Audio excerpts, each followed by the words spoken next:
Carrie Negon, always great to have you with us. Carrie, let's start with you. With so few priests being criminally charged, what do you think the significance is of this case? I think it's just the sign of the times. Things are changing. Whereas at one time priests were held in such high regard that they were next to God. Now with everything that's happening, it's all unveiled. People are now holding priests and those in power as humans. They are flawed beings. And so now we're catching up and victims are now being believed. We've gone generations of survivors saying this happened, and constantly being sloughed aside as, that probably didn't happen. That can't happen, that, not believed. And now we have, fast forward 2023, we have more people willing to listen, more cases, more things happening. So I think this is just a sign of the times. Most recently in Saskatoon, there's another priest charged, I think it was a Ukrainian church. And so I see now this more of a process that's going to continue to happen. Victims are being believed, children are speaking up, and parents are listening. And so are law enforcement. Negon, the chief of Little Grand Rapids is calling for the church to be kicked out of the community. What do you think of that? Well, I think they have every right to do so. And I think that certainly, if anything, the Catholic Church has proven time and time again, they send some of the worst employees to these communities. Last October, APTN Investigates reported that there was over 80 charges or individuals at over 140 different court cases at residential school sites. So, every survivor that's come forward has led to this moment where we believe an 8-year-old girl, because in the past that girl would have been ignored, had been erased, or particularly would not be believed. So I want every survivor today to take a bit of a moment to be appreciated, that bringing forward your stories was not for naught, even though for many years individuals with the Catholic Church were not being charged for being sloughed aside and being transferred to another community. And that those survivors today should feel vindicated that the police are finally listening. And this story is not over. I mean, the fact is that this person has alleged to have created more crimes in Pangasi First Nation, for example, not just Little Grand Rapids. So absolutely, this story is not going to be over anytime soon. So if the chief of Little Grand Rapids wants the community to be eradicated from the church, I think he's fully within the rights to do so. Indeed. Carrie, many Indigenous peoples are still very devout to their Christianity. Why do you think that is?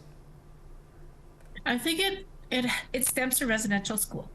A lot of students were taken away from their culture, and a lot of students, this is not really known, but they were married within these schools and sent to different communities. So there was a second source of disconnect that happened. So as human beings, we tend to want to believe in something higher, and what was available was the Catholic Church, and they learned it in school, they brought it home, they followed it, and they passed it on. And that goes for a lot of our cultural teachings. Whatever our grandparents taught us is carried on through the generations. I know I was raised Catholic. My mom was a devout Catholic, and then she decided that, that wasn't her way, and she turned to her more cultural teachings and passed that on. And I also switched, and my children are now more cultural.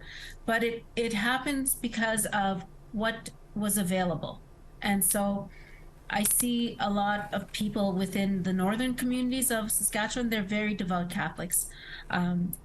They go to church, they go to pilgrimage, they have rosaries, it's very ingrained in their communities.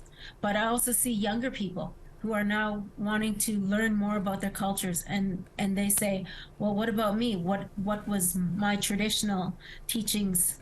And they're going to universities and they're finding people and they're connecting. And I see probably 10, 20 years down the line, maybe Christianity and these Catholic churches won't have such a stronghold in some communities. Very Christian in northern Manitoba as well in many communities. Niigaan, just quickly here, we saw in the recent acquittal of Father Arthur Massey, that the victim was not believed. With so much time passing now in some of these cases, the cold cases, how realistic is it to expect that there will be a reckoning of residential school abuses by priests? Well, I mean, we're in the era of intergenerational harm now, and certainly what we saw this week in Manitoba and what Carrie's pointing out in other communities as well, is the history of what abuses take place within our communities and how does that percolate. Because it isn't just about the churches, but that these things often create decades upon decades of legacies. The fact is that, many of our people are Catholic because we see a lot of connections within the church as well. A lot of that love and that kindness that the church espouses may not always follows, because the problem with Christianity is not Christianity, it's the Christians. And that our people see that their Christianity is more than just individual behavior. But at the same time, the church doesn't seem to be dealing with this issue effectively. They seem to be sending continually abusive people to our communities. And until such time as that's changed, I really think that we have to take a hard look at the connection that we have with these churches, and then other churches as well. Because when the Catholic Church leaves, if they are booted out of our community, there are evangelicals, even worse so than some of the legacies that the church has brought to us, that fill in those gaps. And so we have to be very careful with making decisions if we do remove these from communities. When we do talk about these stories, the fact is that the police have to take action on it right away, not wait for decades to believe young people. Indeed. Carrie Niigaan, great to have you with us as always. Thanks for your time. Yeah, Miigwech.